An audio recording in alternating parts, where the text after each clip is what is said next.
Episode की शुरुआत में हमें रिमरू दिखाया जाता है जो कि गॉब्लिन्स को वॉर टेक्निक सिखा रहा था।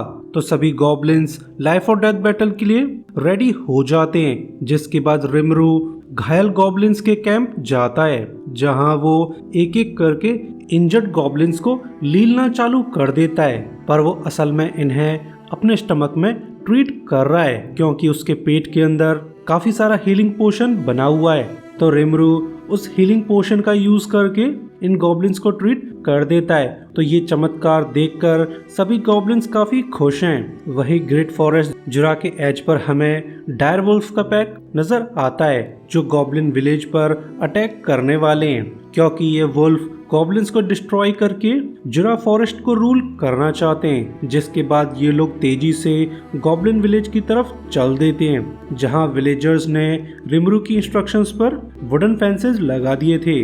साथ ही उनका कमांडर रिमरू विलेज के बाहर वुल्फ का इंतजार करने लगता है और जल्द ही वुल्फ यहाँ पर आ जाते हैं। तो रिमरू डायर वुल्फ से बोलता है कि वापस लौट जाओ वरना तुम सभी मारे जाओगे, मगर वुल्फ किंग उसकी एक भी नहीं सुनता। साथ ही वो अपने पैक को अटैक करने के ऑर्डर्स दे देता है, पर उसका वुल्फ पैक रिमरू के बिछाए जाल में फंस जाता है और यही हाल वुल्फ किंग का भी होता है जो लगातार इस जाल को तोड़ने की कोशिश करता है। तो रिमरू मजबूर होकर अपनी वाटर ब्लेड टेक्निक से अटैक कर देता है जिससे वुल्फ किंग का सर अलग हो जाता है, यानी वुल्फ किंग का हैप्पी बर्थडे हो जाता है। जिसके बाद रिमरू बाकी बचे वुल्फ से बोलता है कि तुम्हारा किंग मेरे हाथों मारा जा चुका है, अब तुम्हारे पास दो ही ऑप्शन बचे हैं, या तो तुम सरेंडर कर दो या मेरे हाथों मारे जाओ।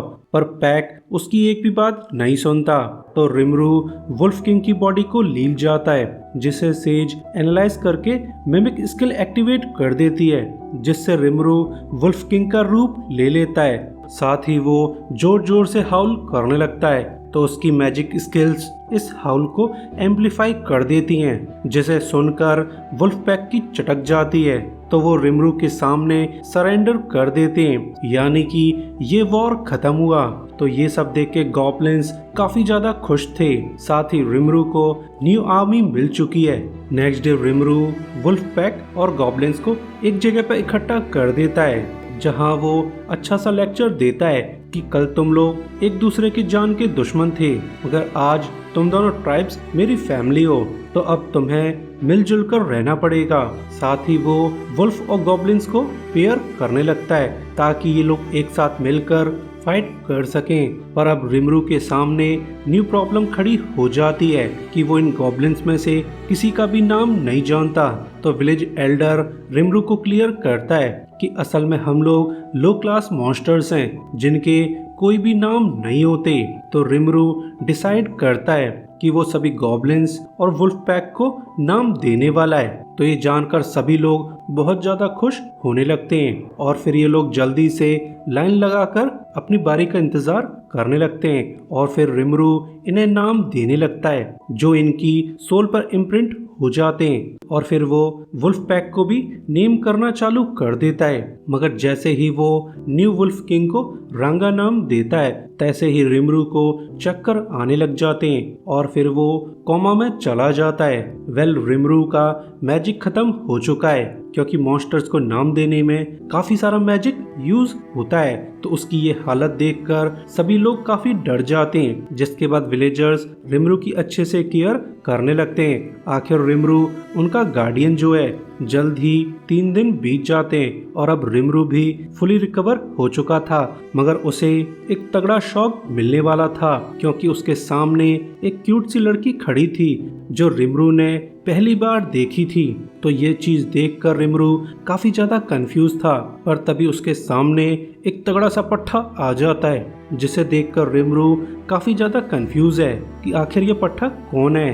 तो वो आदमी रिमरू को बताता है कि सर रिमरू, मैं विलेज का एल्डर हूँ जिसे आपने रिगुड का नाम दिया था। और फिर वो क्लियर करता है कि किसी भी मॉन्स्टर को एक रियल नेम मिलना बहुत बड़ी बात है, क्योंकि रियल नेम के थ्रू हम लोग इवॉल्व हो सकते हैं। तो रिमरू को भी समझ में आ जाता है कि जब उसने गॉब्लिन्स को नाम दिए थे तब उसके मैजिक के थ्रू ये मॉन्स्टर्स इवॉल्व होने लगे थे। तो विलेज एल्डर रिमरू को ढंग से थैंक्स बोलने लगता है, क्योंकि सिर्फ ट्रूली बिग मॉन्स्टर्स ही किसी को नाम दे सकते हैं। वैसे वुल्फ चीफ भी इवॉल्व हो चुका था, जो अब डायर वुल्फ से इवॉल्व होके टेम्पेस्ट वुल्फ बन चुका है। साथ ही वो अब विंड पावर यूज कर सकता है, जिसके बाद रिमरू विलेजर्स की हालत चेक करने चला जाता है। तो वो ये देखकर हैरान है कि 3 दिनों में ये लोग कितने ज्यादा बदल चुके हैं। तो ग्रेट सेज रिमरू को बताती है सभी मेल गॉब्लिन्स इवॉल्व होकर हॉब गॉब्लिन्स बन चुके और सभी फीमेल गॉब्लिन्स इवॉल्व होकर गॉब्लिनास बन चुकी हैं। जिसके बाद रिमरू वुल्फ चीफ रांगा से पूछता है कि मैंने तो सिर्फ तुम्हें ही नाम दिया था, तो तुम्हारा पूरा क्लैन इवॉल्व कैसे हो गया। तो रांगा रिमरू को क्लियर करता है कि सर रिमरू, हमारा क्लैन थोड़ा स्पेशल है जो एक ही नाम से इवॉल्व हो सकता है, क्योंकि आपने मुझे रांगा नाम दिया था तो ये नाम हमारे पूरे क्लैन के लिए अप्लाई हो गया, जिससे मेरा पूरा क्लैन इवॉल्व हो चुका है। साथ ही हम लोग आपके बहुत शुक्रगुजार हैं। जिसके बाद रिमरू सभी विलेजर्स को बताता है कि हम लोग एक बिग फैमिली हैं, जिसके लिए हमें रोटी कपड़ा मकान की जरूरत पड़ने वाली है। पर उससे पहले मैं फैमिली के लिए 3 रूल्स बनाने वाला हूँ। पहला कि कोई भी ह्यूमंस पर अटैक नहीं करेगा।